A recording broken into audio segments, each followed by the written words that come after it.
No, in Norway we get awards for that from we start until we're 12, because they think that that's the way to kind of motivate the kids, is to say everyone wins, Right. and not say like Yep. winners and losers. I don't know. Is that the same in Canada? Oh, the participation awards? Oh, yeah. Yeah. It's a thing. I'm not a fan. That's not. But that's another rant for another day and another podcast. Yeah. So and another podcast. Yes. Let's talk about Power Platform stuff.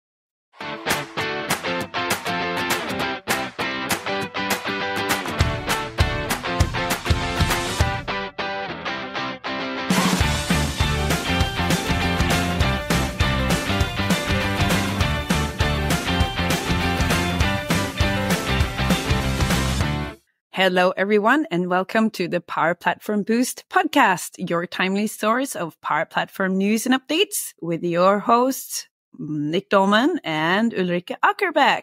Hey. Hey, hello. How are you doing? Great. How are you? I'm doing good. I see you've been podcasting away without me on some other things.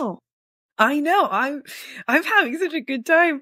I'm still buzzing from, last week when I got to speak to, Joe Griffin and Jonas Rapp and Chris Huntingford and Rebecca Albers and Andrew Bibby and Laura Graham Brown and Marius and Mari and all of the people. We had a few days where Benedict and I just recorded all of the recaps from 2023 for Nordic Summit. So we got to talk to all our community friends, and it was so much fun just going through Copenhagen again. And funny because everyone was like, what did we have to eat at the speaker dinner? We're like, well, it was the pizza place with all the weird toppings. Yes, now I remember the conference. That was where the Microsoft office was way off into the wilderness. Yes, that's right. And where we had to walk for ages. And then it kind of just jogged our memory. It was like, but everyone was like, what did we have to eat at the speaker dinner? Oh, I remember that because we would have everybody, we'd have pizza on our table because they would just bring it out. Right. And they're like, can you bring us some more? But you have lots. Yeah, but we want that other kind that table has over there. Exactly. Oh, we were laughing about that because at our table, because we were sitting together, there was this weird pizza with lots of mushrooms on them that no one wanted. And Trisha and I was really like, we could eat pizza with mushroom, right? It's like, no, we can't. And they were just, okay, pushed it aside. Everyone waited for the one with pepperoni on it. So there was so much pizza to go around. Oh, yeah, but it was such a fun place. So yeah, We're easy, they all kind of blend together, but we know our foods. So yeah. Yes. That's what it's most important. All these events, it's the food that everybody talks about after. Don't give everything away. Oh, but it's so much fun to recap the event and talk to all of these amazing, because now we've been talking to speakers and attendees and sponsors. Yeah, we'll talk to sponsors. And we're going to publish one episode every Monday until the event in late September. So keep an eye out. So today we published the episode with Chris and Rebecca. That was today. So, yeah. So much fun. Cool. And what about you? Are you feeling, how's the shoulder? Because last time we talked about me being hungover and you having shoulder problems. How are you doing? Still not benching, rehabbing, but everything else is going well. So I'm about to, after this later this morning, I'm going to go do one more huge workout before I fly to see you. Well, much more to see you. So it has nothing to do with the customer project or going live or anything. It's just to come see me. Exactly. So, but yeah, shoulders feeling better. And let's see how things hold up. I am still tentatively going to go to the Canadian Nationals, but talking to my coach, we're going to see what we can do in terms of the bench press, but the other lifts will go fine. So we'll see what happens. Sometimes it's just showing up. That's the key. Yeah. Absolutely. No. I don't know. In Norway, we get awards for that from we start until we're 12, because they think that that's the way to, kind of motivate the kids is to say everyone wins, and not, say like winners and losers. I don't know. Is that the same in Canada? Oh, the participation awards? Oh, yeah. Yeah. It's a thing. I'm not a fan.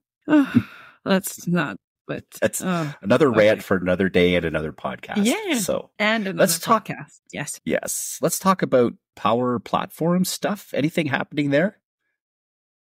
There's so much stuff. And for once, we didn't have to scramble to find stuff because the OneNote's full of links. And also, I see, let's go through this top to bottom, because I see that the first link that you have in here is one of my old colleague, Frederick. He works at EVD, where I used to work. I was one of the people encouraging him to write more blog posts because it's a brilliant, brilliant mind. He has because it's yours. The link is new. Yeah, no, it's all about, because I've been working a lot in model-driven apps and doing a lot of stuff with the command bar, understanding the command bar. You can do a lot, but you still can't quite do everything that the Ribbon Workbench can do. So it is slowly transitioning. And we talked about this on this podcast before, but what he's done is put together a bit of a Power Effects cheat sheet for the commands in model-driven apps. And I found this was just brilliant because it covers off a lot of what you can do. And he says himself, it's not completely comprehensive because a lot of things there, but talk about notifications, visibility, doing patch functions, that kind of thing, some of the navigation and stuff like that. So it's really interesting. It's a great resource to show you a lot of things that you can do with the Power Effects in the command bar in model-driven apps. So definitely take that link, bookmark it. If you're working on model-driven apps and kind of manipulating the command bar, and I'll probably do myself a bit of down the road a little bit of content around the differences between the command bar and the Ribbon Workbench. And it's funny because it is transitioning. Like even in the project we're working on, buttons that we couldn't have the ability to hide before, all of a sudden a week goes by and, we can actually hide them now in the command bar, and how those are stored in solutions. So a lot of different things. So definitely, in terms of the Power Effects cheat sheet, great work, Frederick. And that is on my bookmarks for sure. Yeah. Very good job. You want to jump around a bit or go top to bottom? Because I see that there's a couple of other Power Apps related things in here that we could probably talk about once. I'll quickly touch on the next one. This was the only reason I kind of threw this in. It was kind of funny because it's Nishant Rana, and Nishant he's been blogging for a long time, and he talked about authoring a note before saving a form, and it's like this is kind of one of those new things, but was there 1,000 years ago kind of thing. So, when you're creating a brand new record in a model-driven app, before you can actually go into the timeline up until this point, you'd have to actually save the record and then add the note. So extra clicks, little things. And I remember that this was a thing. This is going back all the way to CRM 2011. Of course, CRM is a model-driven app. And I remember getting kind of stuck on that because wait a minute, why can't I just do the note and save the record? Because I was able to do that in CRM 4. And I actually got into, the reason why this triggered me is because I remember getting into an argument with somebody I was working with, and they're like, oh, no, you can never do that, to the point where I actually went and found a CRM 4 installation, took screenshots and said, yes, you can. So anyways, so you're not stubborn or anything. No. Well, not at all. Nope. So anyways, not at all. But anyways, but you're right. Yeah, it's important.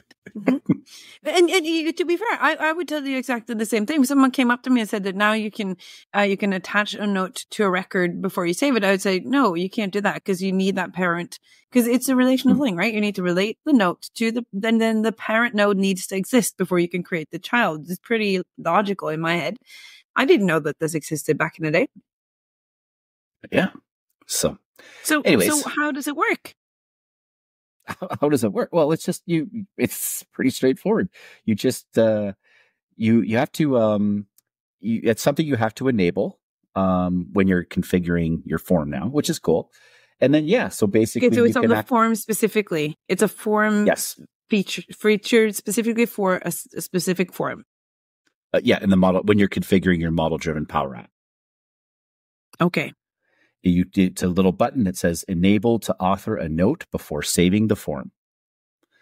Okay, so it doesn't go for all records. It's just for the note, specifically for the timeline and the note. Yes. Okay. And do you know how it works in the back? How is it able to enable that? I'm sure it's probably some sort of caching or some sort of temporary storage type thing or something like that. Let's go top to bottom. Government of Canada theme in Power Pages. What the heck? Yes. Okay. So this is really interesting. This is done by Alex Schlega, who I know. I actually know Alex. He lives here in Ottawa. He's, I think he's transitioning out of the MVP program, which is a shame because he has a lot of great content. And I think it doesn't really matter. He'll still post blogs and things like that. But he posted a very interesting series because me being here in Ottawa, I know a lot of people work for the federal government. I don't. Because, pants and talk about showing up in offices and things like that. But he puts an interesting series together about using Power Pages and following the Government of Canada theme because they have very strict guidelines in terms of branding and how the layout goes and things like that. So if you go to any Government of Canada website, you're going to see a very consistent theme and flow. And he talks through about how to replicate that in Power Pages. So if I know we have a few listeners here in Ottawa that are working on federal government projects. So if you're working with Power Pages and you're struggling to get your theme to line up to the standards, definitely check out that link by Alex. And he has a whole series there. It's very interesting on stuff. And, I know for people outside of the country that may not necessarily need to go to the Government of Canada site, you never know. Like I remember last year, you needed to go to get your travel authorization and you needed to go to a Government of Canada site. So you know what the theme looks like. So yeah. So so it's a great little resource. Thanks, Alex, for putting that together. Yep, definitely. Next on the list is mine. And these are now a series of links from LinkedIn. And we see more and more, this is more of it's a trend that people, instead of making short blog posts, people will actually put whatever code snippet or thing they discovered in a LinkedIn post. So now my LinkedIn feed is now much more in-depth code than what it used to be just 6 months ago. It's something we see across the board. And of course, then our show notes will also be links to those conversations. Sorry. First of all, it's something we picked up just after recording last time, and it's from Matthew Devaney, and how he talks about there's a bug in the Power Apps Studio Designer where you build your Canvas apps that after they published updates to the new analysis engine feature, this will break some other things. So if you have that feature enabled, you won't see collections, for instance, show up as a data source in your left-hand menu, for instance. That's one of the things. And the way to fix it is to disable the new analysis engine in the settings of your app, save it, close it, and then open the studio again. And then suddenly you'll see your collections in the left hand in your data sets. So, and this is also, so he posts that as I've told this to Microsoft, this is a bug, they're working on it, but if you experience the same thing as me, this is how you fix it. And then just simple steps and then a screenshot. And then the conversation keeps going because people are commenting on this LinkedIn post going, yes, we have the exact same thing. And it's not just that you can't see collections. We have update rates. It takes 40 minutes to update a component, for instance, for a component to show up. We have performance issues. This is not working. That is not working. And they kind of keep tabs on, yes, we reported to Microsoft. This is what they're saying. This is the ding, back and forth. So this is proving very valuable now to follow these people, to kind of get these little updates. So if there's anything wrong with your environment or your app or something is bugging, then suddenly now I have the inkling to check LinkedIn and to make sure that I check in with the people that I know are working with this day to day to see if they're experiencing something similar. Now, No, I was just going to say sometimes it's very well, it doesn't help your immediate problem, but sometimes it's good to know that other people are having the same problem as you.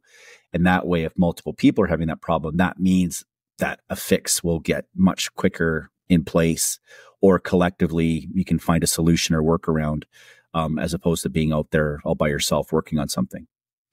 Yeah, and I agree, because I mean, half of the time, because these products are evolving so quickly, and news and updates are coming to the platform all the time, sometimes even I'm not sure if it's my code or my setting or something I'm doing that's creating a problem or not. I was sitting just a couple of weeks, I think that was before summer, with one of our juniors, and she spent a day in Power Apps Studio, couldn't get the bloody thing that she was working on to show up on her Power Page site. Suddenly we discover, oh, there's a caching issue, and it's worldwide, and everyone's struggling because the cache isn't refreshing. Okay, if we'd kind of, and of course you can't check for everything, but I mean, if we kind of help each other post when we experience stuff like that, then yeah, it's a collective effort to kind of help each other. And we found a couple of bugs in Power Pages Studio this after summer as well that we could have probably posted, that we have talked with Microsoft support about, and that we know is a bug that's going to be fixed, and how to work around it. So this is from Matthew Devaney. He writes this thing about the how to turn off the new analysis engine to fix this bug. And then Christine Koloneski comments on his post saying, yeah, and you know the thing where you suddenly have these thick borders around all the elements in your app? That is also a bug. And then she has a new post about something else that she's discovered. She said she had 50 service requests, bugs reported on her apps, because suddenly all of the elements have 2-pixel huge black borders around them. It's a bug. They're looking at fixing it. But in the meantime, if you have users complaining, there's a way to fix that as well. You go in and you change your theme of your app to any, and the default Canvas app theme, and then you put it back to your own theme, and then the borders disappear. So yes, it's a workaround and it's not ideal, but if you have apps with a lot of users and it's taking a lot of time to kind of get back to everyone, maybe this is a good way to fix it. So yeah, a long way of saying keep an eye on LinkedIn, because that has suddenly turned into one of those message boards about how to fix things that are broken in Power Apps. I'm sure. And don't be afraid if you're running into something, like ask the community. Like there's a lot of different community channels. Like ask the question, is anybody else experiencing this? I know I've done that before on a few of the channels that we have. And sometimes people say, no, it works fine for me. Then, okay, then it's something that's on your end. Or it's like, yeah, I'm experiencing the same thing and it's this, or I'm experiencing the same thing. Let's work together. So. Yeah, definitely. And if you experience something and you find workarounds like these people have, then post it, and it can help a lot of people. Yeah. Do you want to jump to the chessboard thing before I go up and talk about the local choice? Yeah, I'll talk quickly about that. That was another LinkedIn post. It actually wasn't sharing any code really, but it was basically showing again. And you know me, I'm a big fan of games in Power Apps, or not so much to produce a game that you wouldn't sell this or license it, or unless it's something within your business that makes sense. But basically just to show you the capabilities of how Power Apps can work. And what he's done is using the drag and drop controls to create. So this is Chris Hansen. Yeah, he created using the drag and drop controls to create a chessboard. I don't think he developed the full game, or maybe he has by now. I don't know, but he's basically put these concepts together. So if you want to play around with the drag and drop control, and maybe you don't have a specific project in mind yet, we'll do something like this, something fun. So I thought that was pretty ingenious. But there was, to tie into this a little bit, and I don't really want to spin up a lot of controversy or ranting or whatnot, but there was some chatter on a blog post, on a LinkedIn post about people wasting their time by writing games in Power Apps. And it was just sort of, there's better ways to spend your time. And I totally disagree with that point. I think for me, what I talked about at ACDC last time as well, I spent I didn't want to do any Power Pages stuff because that's what I do. I wanted to learn something new. Dove into Canvas apps, dove into a little bit of in the AI, the open AI APIs and stuff. And we built a game, and those are concepts that I was able to take and apply to business projects later. So in my mind, writing games and Power Apps is not a waste of time. It's actually a fun way to get your head wrapped around some of these things. So community, keep doing it. Keep making those games. Definitely. I'm 100% behind that. I agree fully with that. So yeah, keep playing because, we learn by play, and that goes for kids and it goes for adults. So yeah, keep pushing those boundaries. And also that's how we find the boundaries. I find, it's supposed to be business applications that we create with these tools, but trying to create a game kind of pushes the boundaries a bit. And oh, wow. And that's a good thing. You learn the outs and the borders of the product as well, and how far you can push it. And that's very essential knowledge. So yeah, keep it going for sure. Something that's awfully old. So that's the other way around. Local choice column discussion, by, and I'm going to butcher this name, Sean Astrakhan. Yeah. He posted something on LinkedIn, just a question really. So local versus global choices. He discovered something, or his colleague discovered something, where when you create a choice, you can either have it as a global choice or a local choice. And the wording in the user experience when you create that column is, if you select no, it's not a global choice, then it says create a local choice that can only be used in one table. People using it can add new choices. And then they were like, what does that mean, that anyone can add choices, as the user of the app? And then you had a lot of senior Dynamics people coming in going, no. It's what it is it's bad wording in the studio design. Basically, that's what it is. It means that if you have a global set, it means that you can reuse that across different tables, and then it's set. And if you have a local choice, then you can, do what you want with it. You can add new values to that, no problem. It's more of a, so maybe they sort of changed that wording on the thing. But I just like to see that it's one question from one guy, and the comments is just going on and on and on. You have so much insight just scrolling through that to see people's experience. So yeah, it's a bit misleading, that wording. Yeah, and it's interesting because I haven't read through all the comments, so maybe someone mentioned this already. And where this could stem from again is, and I'm showing my, I've been working at this way too long kind of hat is, and I did see this funny the other day while working in the Ribbon Workbench. It used to be that you're working in a model-driven app, and I'm talking about the CRM days. There used to be a button that said "Edit this form." So you could actually be a user working away in your sales or your customer service or your XRM app. And if you decided, hey, I would like a field to track blah, blah, blah, you could click on this edit this form button, and that would immediately take you into the form designer, whatever it was at the time, and begin to add and manipulate and add your own option set choices and kind of do your layout changes and everything like that and save that. Now, of course, you needed the correct permissions to be able to do that. But I remember in those days, I had users that were going in and they were cleaning up their own forms. Now, of course, this affected everybody else in the organization, and it'd be a whole, and there's a reason why that button doesn't exist anymore.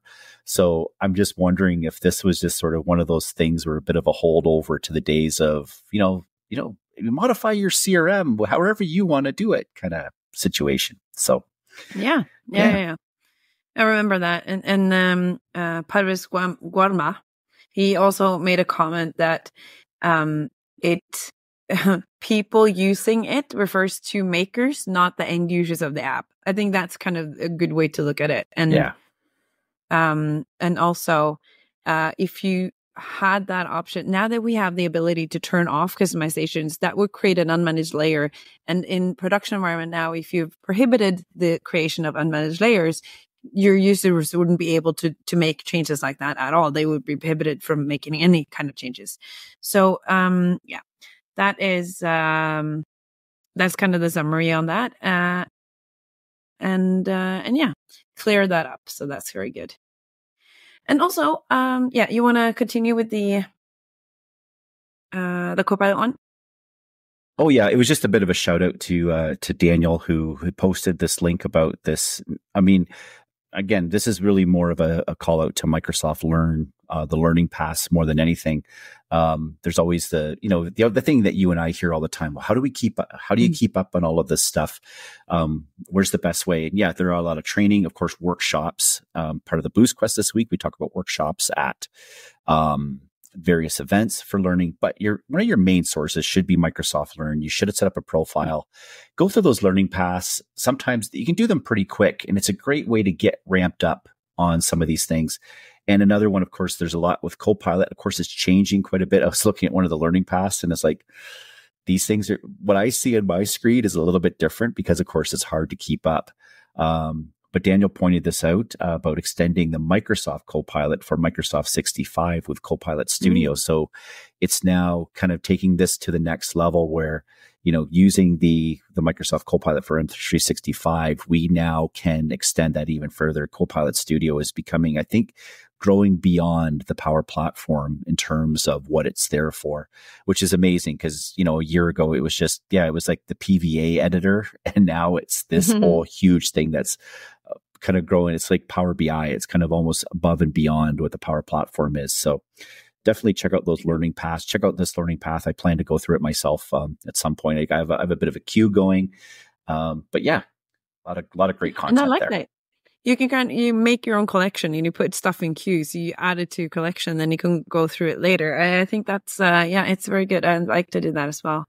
And also, this is a good segue over to my next topic, which also is kind of a document thing. So, Nicholas Sayduke, Engineer Code, posted on LinkedIn, the link to a new document in the docs, which is about restoring deleted records in code. It's in preview. It's a preview feature. And I just want to read the description. Descriptions at the top of the page reads as follows. Sometimes people delete records that they shouldn't. Administrators can enable a recycle bin for tables so that they can restore deleted records with a specified period of time. And this is very good documentation of how you can restore deleted elements with code in bulk, in big chunks, and also how you can use Fetch XML to kind of see which tables you have enabled for, have the recycle bin enabled for, because it's not a default thing yet. So it is a very comprehensive thing. So if you're an admin and you're looking into this, then this is a good resource to check up on. Sweet. Yep. I mean, that never happens. People deleting records? Nah. Never. Never happens. Alrighty. So you wanted to talk a little bit about dark mode? Oh yeah. Let me. This is actually just a continuation of what we talked about last time, because we talked about the dark mode, and you don't really subscribe to dark mode. You like the light screens better. To me, it just. I mean, this is a personal thing. To me, just having the white on a black background, it just sort of kind of messes with my eyes a little bit. It's just depending on the situation I'm in, but it's again my personal preference. I like dark text on light backgrounds, but that's just me. Yeah, and we talked about that last time, and that was what I said. You prefer the regular light background and dark text, but someone preferred dark mode instead. And I said there are some benefits to it.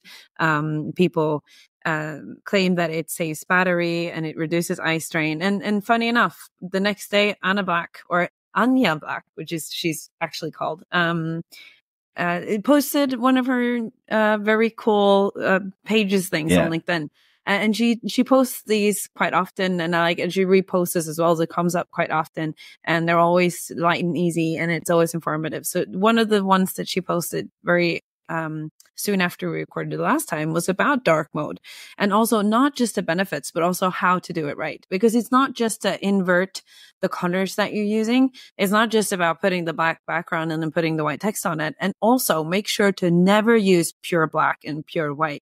And that goes for regular designs as well, where people that know how to make design and designers knows not to use pure white and pure black because it's way too straining on the eyes. It creates way too much of a contrast. And of course, there are accessibility rules and things to consider in terms of contrast and things like that. So, and that's why design and graphical design is a field. It's a craft because there are so many things to consider. It's not just putting up colors.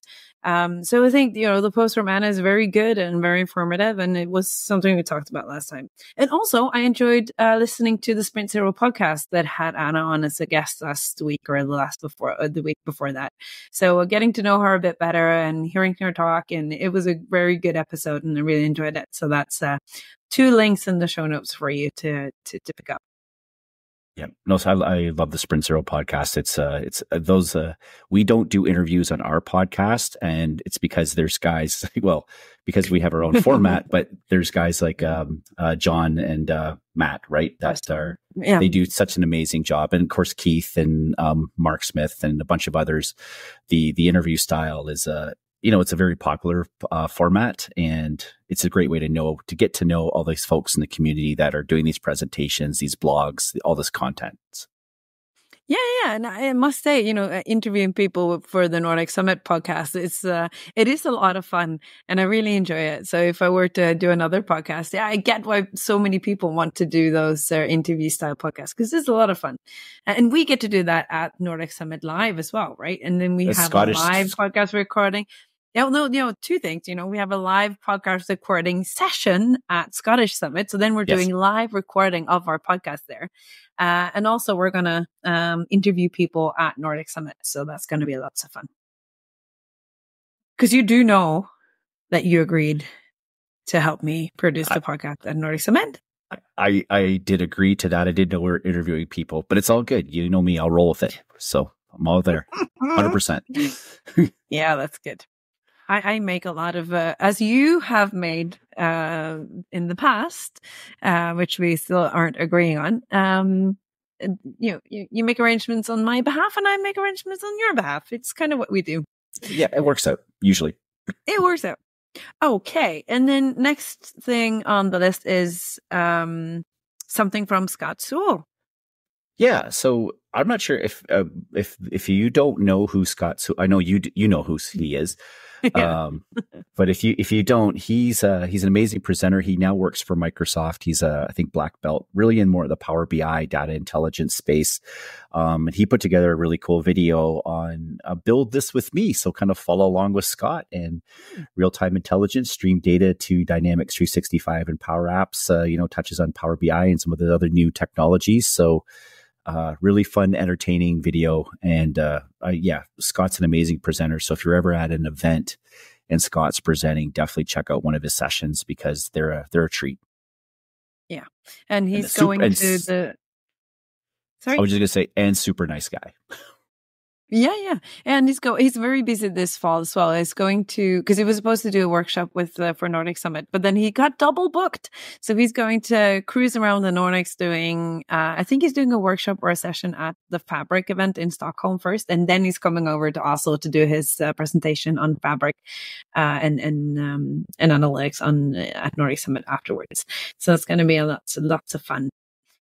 And next item on the list, because now we're just going through top to bottom, setting up an enterprise-ready Power Platform with David Wyatt. Now, I don't think there's been a single episode of the Power Platform Boost podcast the last 6 months where we haven't talked about content from David Wyatt. I know. I mean, maybe he should start paying us for talking about his content, but it is simply the fact, he produces so much content. That's one thing, but it's so good quality what he produces. I'm always in awe when I read through his blog posts, and it is comprehensive. It is very well written. He talks about, how to set, and also this is something that speaks to me because now after CRM and Dynamics became Power Platform, suddenly I have to argue with customers because they ask me, oh, well, it's new. Is it battle tested? Is it enterprise ready? And I go, well, yeah, just the last 30 years of the biggest customers in the world. It's like, well, how can that be? Because it's a new thing. I've ranted about this before. I won't. go there, but just this speaks to my heart. Setting up an enterprise-ready Power Platform is the topic of David's new blog post, and it is very good. It talks about strategy, about configuration, about training, and also about automating what you've set up. It covers the COE starter kit. It covers how to, if you have, different business unit, having different environments, having dev, test, production, how to work with analytics, how to kind of keep everything up to date after you've kind of established everything. So it was a very good post. And of course, we're also in the midst of cleaning this up in the project that we're currently on. And I have 1,000 different people from the community asking me about this all the time. And now what I'm going to do is I'm just going to send them David's post and go, this is what you do. Ta-da! So very good job. And thank you, David, for once again, brilliant blog post. Yeah. And just before my phone blows up with text from Daniel Lakowitz, because Daniel and I had, I think, about a half an hour conversation via text yesterday morning about the history of the Power Platform and when it truly began. So anyways, there's a whole big thing there, but anyways, we'll let it's that simmer for a chicken and egg thing. Okay. Yeah. Definitely. Oh, fun times. All right. Fun times.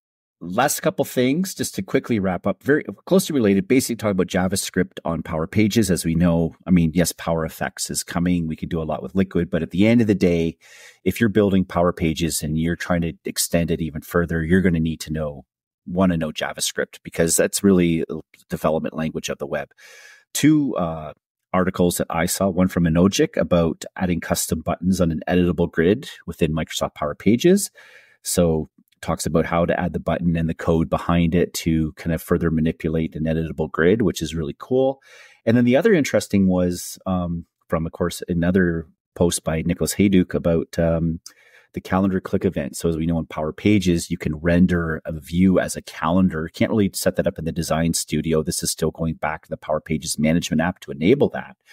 But of course, it was very rigid. It was very limited what you could do, but he showed ways that you can actually capture those click events and drill down to different areas and not necessarily into the details of the particular event you got on the calendar. So long story short, if you're building Power Pages and you need to go to that extra mile, you're going to need to know JavaScript, but there's lots of great community content out there by folks from Enogic, and then folks from Engineered Code, Nicholas Hayduke, and all of those. So check out those links. They're going to be in the show notes as well if you need to update your JavaScript skills a little bit in Power Pages. Mm-hmm. Yeah.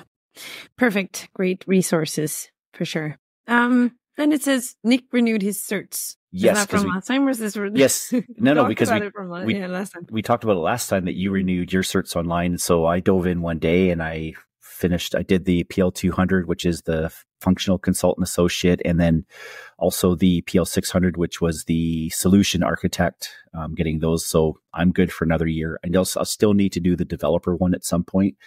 But again, because it's free and because it's pretty straightforward, take the approach if, just dive in and do it. And if you fail, then you just have to wait 24 hours and you kind of know what you need to drill in on to get ramped up on this. So, and it was just so convenient. So I don't have to go to a testing center. I don't have to pay any money, and my certs are good for another year. And again, and I think I might have ranted on this before, just because you have that certificate that says you've passed the solution architect exam, truly to become a real solution architect, you need the experience. You need to work on some projects. That to me is where you really, really get the experience and the skills. The certs are one thing, but it's the hands-on playing with this stuff, experimenting, learning, failing, is where these titles and these skills really mean something. Yeah, and let's flip that on its head as well. If you meet someone that isn't certified, doesn't necessarily mean that they don't know what they're doing. Some people are just way too busy to take this exam, or don't believe that they produce any value. So, it's not a end all be all, but definitely good to know that you know everything there is to know about stuff. So yeah. Let's wrap this up because we're running out of time. Next time we'll see each other as this week. So next podcast episode, we'll actually be able to record together. Maybe. Let's hope. I'm excited to see you very, very soon. And then we're going to travel the world. We're going to go to Vegas and to Scotland and to Norway and to all of these different places. And we'll catch you there soon. So thank you for listening. And our next episode is when August something. September 4th is September what you put in here. Is that right? There we go. Yep. That tracks. Yep. Safe travels, Nick. Thanks. See ya. Catch you later. Bye. Thank you for listening. If you like this episode, please make sure you share it with your friends and colleagues in the community. And be sure to leave a rating or a review on your favorite streaming service. That makes it easier for others to find us. Follow us on social platforms and make sure you don't miss a single episode. Thank you for listening to the Power Platform Boost podcast with your host, Ulrika Ackerbeck and Nick Dolman. See you next time for your timely boost of Power Platform news and updates.